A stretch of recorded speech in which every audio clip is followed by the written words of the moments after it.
braucu šur par tramvaju Arktības Savienību un ievēroju dažas tādas, manuprāt, zīmīgas vietas. Es braucu pa Baronielu garām Blaumaņa ielas krustojumam. Tur tāds neliels skvēriņš ir uz Blaumaņu un Pēres stūru.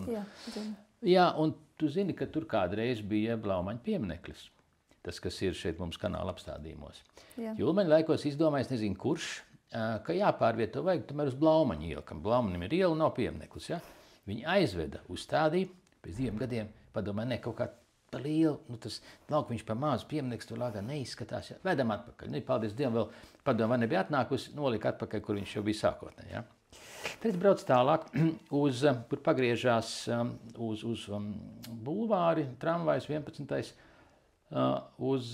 Faktiski tas ir uz Krišāna Barona un bulvāra stūra, ir tāds art deco kioskiņš tāds, vai ne? Ļoti labi zinu, bērnu grāmatu pat par to tagad. Jā, respektīvi, es viņu uzbūvēju. Bet tas bija pēc Birzinieka projekta. Tas ir oriģināls 20. gadu beigās Aleksandrs Birzinieks, dizainēja skaisti. Un tad viņu uzbūvēja, un viņš bija līdz kaut kur 60, 70 gadiem, kad viņu vienkārši nojauc, jo viņš bija tā kā jau koka un drusku tā kā jau nolietojies, un tur laikam vajadzēja tramvaja vadus pārveidot, respektīvi viņš traucēja kaut ko tur un līdz ar to nojauc. Un tad bija viena pazīstama kundzīte, kas tirgoja laikrakstu žurnāls 90. gadu sākumā, privātais biznes, un viņa pasūtīja. Es paņēmu to arhīvā projektu un uztaisījām ar sievu kopiju tam visam. Un viņš arī faktiski kādus gadus 10 vai apmēram mazāk, viņš, kamēr tā kundzība bija aktīva, viņi tirgoja tos žurnāliņus, bet tagad ienāca Narvesens, un faktiski viņš visus pārējos aizslaucīja prom. Un Narvesens ir tāds komplekss, kur tu vari iet iedzert kafiju, tu vari daudz ko nopirkt, arī žurnāls var nopirkt, bet šajā mazajā kioskiņā, ko tu tur vari. Vienbrīd tur laikam bija kaut kāda kafeja, kafēnīca vienkārši kafiju deva pie letes, tu vari ieiet vasarā. Bet tagad man šovasar vispār bija nekas. Tāds jautājums ir, ko mēs to vēsturi varam darīt, kā mēs varam lietot. Un tad es braucu uz priekšu nākošā pietur pie operas, tad tā saucamais teātra laukums, kas ir starp viesnīcu Kempinski un to grāmatu veikalu Valteru Rapas. Un tur tagad ir tādas saliktas daudz tādas, kastēs, koki, kociņi. Un pat bija konkurss šovasar par Aspāzijas pieminekli tajā vietā. Tur ir ļoti daudz un dažādi. Tur var apskatīties A4D platformā tos apbalvotos, neapbalvotos darbus. Bet katrā ziņā tāds rezultāts ir tāds, ka ir tikai viena veicināšanas prēmija.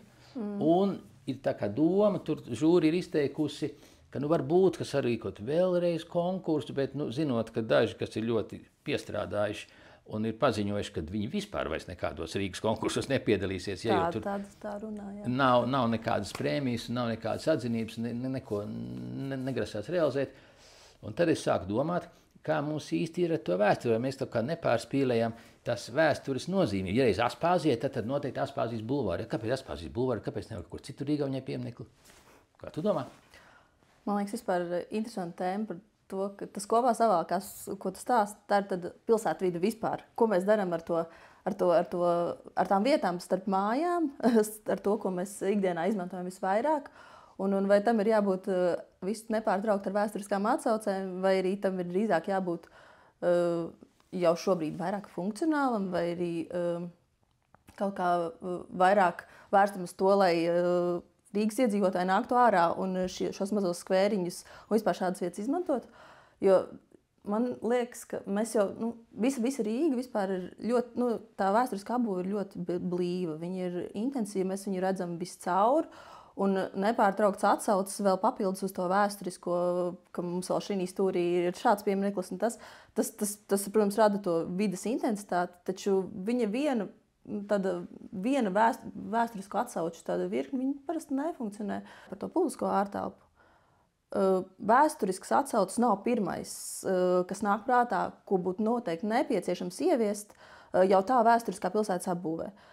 Noteikti tas, kas mums pietrūkst un to, ko gribētos likt klāt un vispār piedāvāt Rīgai, tas ir tādas mājīgas un uz cilvēkiem orientētas nelielas publiskas vietas.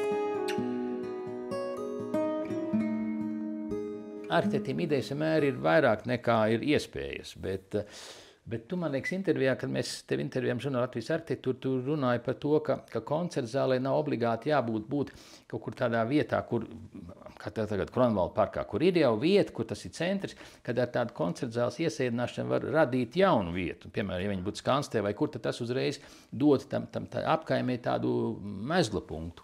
Es pat varbūt iet tālāk, varbūt tas Skanstē. Man teiksim, ļoti saistoši likās doma par to, ka tādus lielus objektus, kā ir Dēls teātris, vai nākotnē koncerta zāle, vai kad viņas pat liek tur, kur tādu objektu vispār nav. Jo tās ir šie lielie kultūras objekti vispār pilsētās. Viņiem ir milzīga vilktspēja. Viņi ceļ to visu apkārtni, viņi pēkšņi padara šo apkārtni pievilcīgu un pieejamu. Un arī tā kultūras pakne, viņi jau ļoti izglīto cilvēks. Viņi liek saprast par vēl kaut kādu papildus dimensiju. Un man absolūti liekas ļoti laba ideja likt pat vēl nomaļāk no centra, ka šīs kultūras būves ir pat varbūt jāizkaisa, jo mūsu centrs ir blīvs, viņš ir labi funkcionējuši. Tur ir problēmas, kaut kādas varbūt par daudz transporta, tās tiek risinātas, taču tas nav problēmas, ko atrisina ar kultūras būvi. Ar kultūras būvi var nevis atrisināt problēmas, bet veicināt pat izaugsmi kaut kādās vietās, kur viņas trūkst.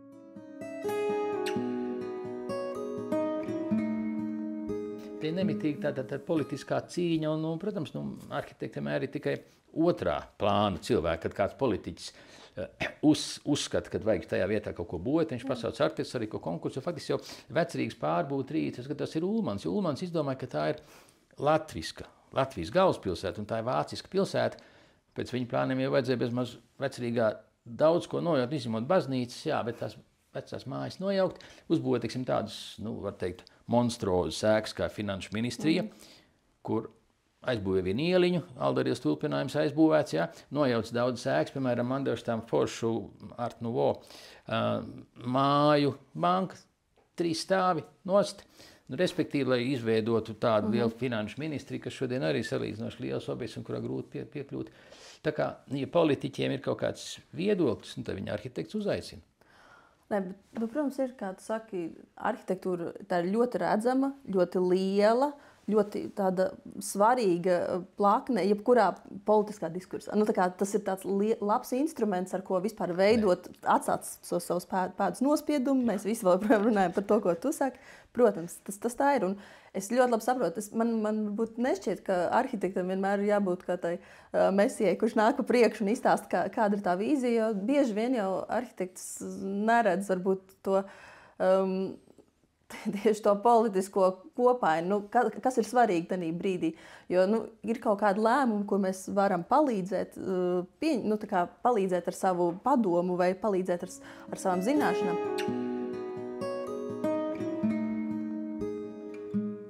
Ir tā, ka man nešķiet, ka ir šīs pāris gados jāmēģina iespiest viss, jo mēs dzīvojam tādā laikā, ka mēs pārredzam ļoti īsu laiku posmu tomēr. Katram ir kaut kāda sava perspektīva, tas viss ir ļoti tāds subjektīvs skats.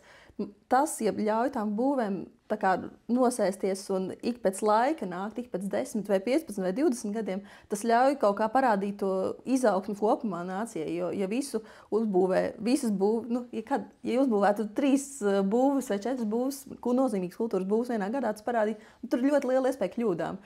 Ļoti liela iespēja, ka visās 4 būs nepareiz novietni, jo mēs neesam spējuši redzēt kaut kādu nākotnes perspektīvu tam visam. Tam visam ir jāļauj tā kā ilgāku laiku sabiedrības domā kopējā nosēsties, izrunāt, jo ir karsti strīdi visās sfērās, gan politiķiem, gan pat arhitektu starpā, kur vajadzētu, kā vajadzētu. Un tiem strīdiem jāļauj notikt. Gailim, Mārim un Zaigai Vāgnera koncerta zāle būs, ir solījums, ka būs, ja? Tas būs tāds unikāls klasiskās mūzikas atskaņošanas vieta, ja? Un tad daudz teiks paklauni, bet kas tā par modernu koncertu zāli, viņi ir vajadzīgi, līdz ar to vienmēr ir tas jautājums, kultūras cilvēki, cik viņi spēj pārliecināt valdību. Jautājums, vai cilvēki tagad tādos apstākļos, kas nav īpaši labvēlīgi kultūrai, viņi vispār iet, un vai viņus var dabūt, ieaicināt iekšā. Tomēr ar to arhitektūru nav jau droši vien iespējams atrisināt pilnīgi visas problēmas. Tā sabiedrības izglītošana šis ir tāds labs līdzeklis, bet viņam ir jāiet kopā ar to, ka arī izstāsta piektklasniekam, kas ir laikmetīgā māksla, un nebaidās par to stāstīt, un nebaidās parādīt tādas mūsdienu laikmetīgās mākslas darbus, kādi būs muzejā ārzemēs. Protams, jā, un es aizvedu vienreiz uz skolu, visu klasi aizvedu uz muzeju, un no viņiem viens varbūt arī pēc tam pats aizies, viņam kaut kas iepatīkās. Un tie pārējie viņi vienreiz ir bijuši, viņiem vairāk nevajag tā muzeju.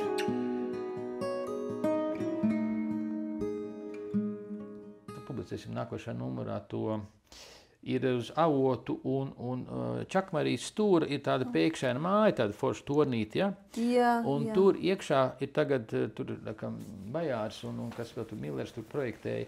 Viņi ir renovējuši ēku, viņi ir izbūvējuši tur bišķi augstāk vēl tur bēniņos tos dzīvokļus uz īri, un tur ir fēni, ka blakus ir viena divstāvēka, kurai ir pagalmiņš neliels, bet padomu varas laikos te divstāv māja ir aizbūvēta vārtrūmi, līdz ar to viņi var iebraukt tikai caur šo te piecstāv māju iekšā, tur iekšā. Līdz ar to viņi ir piekrituši, ka viņu to pagalmu arī pievienotai piecstāv ēkai. Ir tāds lielāks jau pagalmiņš, tur iestādīti koki, respektīvi. Jā, un līdz ar to tur vasarā tur tie iedzīvotāji tur arī pasēžoties savā pagalmā. Tā kā var jau, ja to visu kaut kādas sarunas, tu ved ar blakus īpašnieki, ja tu sarunā un tu to visu realizē, tad jau arī Rīgas centrā. Diemžēl tas ir tāda atsevišķa gadījuma, kur viss ir ok. Un daudzas ir tādas vienkārši tā kā pretī Matīs tirguma tā ēka ir jau 20 gadus ir pamesta tā vienkārši. Jā, liela, skaista un ļoti skumja. Skaists pagalms bija kādreiz, ja es tur arī bērnībā blakus dzīvoju, gāju cauri. Tā tagad tur viņi ir pamesti, līdz ar to. Piemēram, tas jautājums, kādā veidā tos īpašnieks var iesaistīt. Tas ir ļoti grūts jautājums, kā viņus iesaistīt. Man šķiet, ka ir jau tie dažādi veidi, ir jau pašvaldība ir kaut kāda siltināšanas un vēl kaut kāda renovācijas. Kas dod naudiņas. Jā, tas ir tāds, tas ir, man liekas, maksimums, ko vispār pašvaldība, vispār var izdarīt, ka viņi jau dod finansiāls līdzekļus. Jā, tas ir klimata tur kontrolē, tur var ir arī, man liekas, vēsturiska pilsētbūvnieciska pieminekļu zonās, arī vēsturisko ēku fasāžu atjaunošanai pat ir kaut kāda, tā kā tiek dot līdzekļi. Tur ir jānotiek kaut kādai, tur vienkārši, to nevar izdarīt pilsēta, to var izdarīt varbūt valstiskā līmenī, bet pat ne ar arhitektūras vai pilsētplānošanas instrumentiem. Tas ir kaut kāds izglītības jautājums. Tur jau mēs skaram ļoti daudz plaknes. Rīgas tradīcijas, domāju, ka mums ir paskaties tomēr uz kaut kādu Skandināviju. Tur nav tik greiznas tās fasādes. Tomēr, tās varētu tomēr kaut kas tāds vienkāršāks, teiksim, īpaši Dānijā.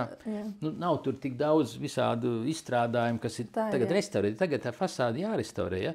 Tur ir tik daudz līdzekļu jāiegulda, bet, ko lai dara, pasaules kultūras mantojuma vieta, fasādēm jābūt kārtībā, līdz ar to arī, ka vairāk tiek iedots tieši tam skatam no ielas, ja tad tur visam jābūt ok. Pagalmā, naudiņas mums nav, rauņi piķis to pagalmā. Tas, protams, ir mazliet tā paradoxāli, ja. Galvenais, lai tā fasāde. Es domāju, ka svarīgāk būtu, lai pagalmā, ir taču arī pagalmā, tu ieiet daudz, kur nevar, bet tu vari paskatīties caur tiem, vārtiem, no blakus mājas trāpņtēlus, paskatīties, ka šitā blakus, teiksim, divi kaut kādi gruntsgabali Matīs ielā, vienā ir koks, ir kāds zaļuma josliņa, respektīvi, tie cilvēki tur ir padomājuši, ka vajag tā, lai tu nevis blakus ir tāds, ka tur viss ir, faktiski daļai bijis asfalts, tas ir jau sadrups, ja? Tad nav neviena zāle tur neaug, tur vienkārši ir tas pagalms, ir vienkārši dubļi tādi miksēti ar asfalta gabaliņiem, ja? Nav neviena zaļuma, tad tu paskaties un paklaut dzīvot tādā mājā un skatīties tādu pagalmu ir nepatīkami. Ja? Un blakus savukārt ir īpašnieks, kas ir pamanījies to labiekārtojumu uzprišanāt drusku. Ja? Tas ir jautājums, ko vajag. Tas nav pat īpašnieks, tas jau ir, ka savācis vairāk tie īpašnieki. Bet, protams, vienam īpašniekam tas ir daudz vienkāršāk. Tev ir pieredze drusku tomēr uz Somiju, uz Igauniju, tu esi konkursos piedalījusies. Vai tur interesanti, teiksim, tā pamatnostādne ir atšķirīga, tur ir atšķirīgi tas iedzīvotāju kontingents, kas dzīvo un arhitektiem pasūta kaut ko? Es gribētu teikt, ka ne tik ļoti, bet tomēr ir. Man Somijā droši vien tas ir daudz izteiktāk, jo viņiem nav bijis tāda pārāvuma, un viņi jau ilgus gadus spēja novērtēt gan to vēsturisko, viņi ir atrisinājuši savas kaut kādas problēmas, kas ir bijušas nekustamā īpašuma jomā. Ja mēs runājam par dzīvēm rajoniem un arī, ja mēs par kultūras būvēm runājam, viņiem tās arī tiek, publiskais sektors ir apkalpots, viņš ir jaunas skolas un tā. Igaunijas tuvums Somijai ļoti veicina to, ka viņi ļoti skatās. Viņi ir ļoti tiešām, viņi redz tos labos piemērus. Un Igaunijas arhitektu arī tā kopiena, viņas ļoti sako līdzi, viņi skatās tuvo kaimiņu, kā viņš var, un viņi turpina tās kaut kādas idejas vai ievieš pie sevis. Un, teiksim, Igaunijā man šķiet ļoti forši ir tas, ka ir ļoti daudz jaunu biroju, viņi rodās dēļ tā, ka ir ļoti atvērts publiskais sektors, tieši publiskie konkursi un viss šis publiskais iepirkums ir ļoti brīvs. Principā, ja tev ir certifikāts, tas jau vien nozīmē to, ka tu esi profesionāls. Jo tu esi gan izmācījies, gan tu esi nostrādājis kaut kādu laika posmu, un tas jau apliecina tavas zināšanas, ka tu spēsi arī pamainoties kaut ko jaunu radīt. Neprast, cik jūs esat uzprojektējuši šitādus objektus iepriekš. Jā, tad nevajag Latvijas saprīt kvalifikāciju, tev jābūt projektējušam kaut kādu objektu, kam tu pieteicies projektēt, tev kaut tam jābūt jau uzbūvētam. Tas jau automātiski nogriež nost 70% arhitektu biroju, jo viņi visdrīzāk nebūs 3 skolas pēdējo 5 gadu laikā vai kaut kas tāds. Tur atkal tieši tas, ka ir tāda uzticamība tai arhitektu sfērai, ko man ļoti gribētos, lai mēs varam radīt, gan mēs paši spētu Latvijā uzticēties arhitektiem, gan paši sev, viens birojs otram, gan arī valsts sektoram ļaut uzticēties arhitektam kā profesionālim, jo tas paver daudzus ceļus, teiksim, manuprāt, Igaunijā līdz ar šo ir ļoti audzis arhitektūras tāds līmenis, jo konkurence rada izaugsmi. Tas liek saņemties, tas liek īsā laikā izstrādāt labākas idejas, tas liek paskatīties, ko dara tev birojs un parunāt ar viņu. Tas vispār to visu arhitektu kopienu rada daudz tādu spraigāku, un tā spriedze ir vajadzīga.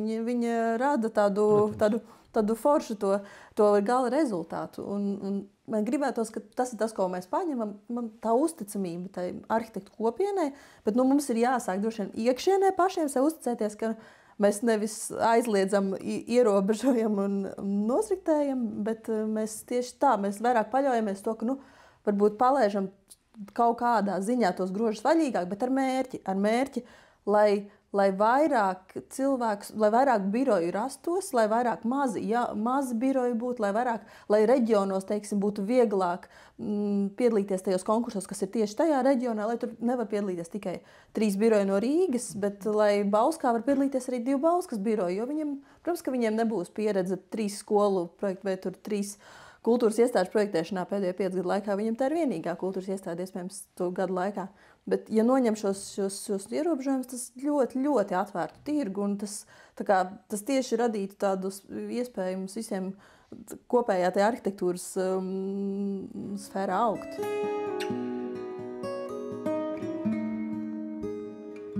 Tā kā tur tā lieta, ka Arhitektu savienība, ja vispār kā jebkur mākslinieku savienība, tā ir vajadzīga organizācija, iekšējai lietošanai. Jā. Jo, protams, tās ir tādas iekšēji diskusijas, un pēc tam vienojās, ko mēs nesīsim ārā, ko mēs rādīsim publikai.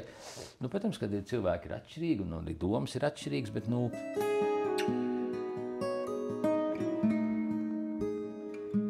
Ļoti nozīmīgi ir nevis tas viens individuālais arhitekts, bet tieši tā komanda, ka jau studiju laikā un vispār ļoti agri, kad sāk strādāt kopā. Jo šī brīdī, mūsdienās, viens nevar izdarīt to visu, to nevar aptvert to informācijas daudzumu un arī to objektu izdomāt un uztaisīt. Un to diskusiju rezultātā tā arhitektūra rodas daudz labāk. Viņi arī tās diskusijas iemāca arī kaut kā pamatot savu domu, arī iemāca to, kā vispār uz kuru pusi virzīties, arī palīdz atrast vismaz kaut kādu ceļu īsto. Tā kā tas darbs komandā, vispār darbs, runāt ar citiem arhitektiem, tas ir ļoti, ļoti svarīgi. Es arī mūsdienās, tā kā šobrīd birojā strādājot, es redzu, ka tie, kas ir studiju laikā vispār izkopuši prasmi sarunāties, uzklausīt un palīdzēt ar savu veikumu, tiem vienkārši ir soks daudz labāk, jo viņi prot jau strādāt komandā, viņi spēja pielāgot savas spējas, un tad līdz ar to tas rezultāts vienmēr rodas labāks.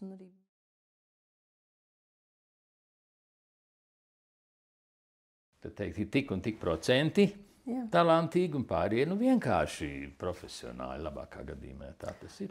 Es pat nezinu par to talantīgu. Man šķiet ļoti, ļoti daudz nozīmē tas, cik katrs ir gatavs ieguldīt darbu sevī, cik daudz gatavs ir vispār strādāt, lai pats ar sevi, lai tās zināšanas apgūtu un vispār strādāt, lai ir daudz jāstrādā vienkārši. Arhitektūrā, lai kaut ko labu uztaisītu, ir tā lieta, ka vienkārši ir tiešām daudz jādara.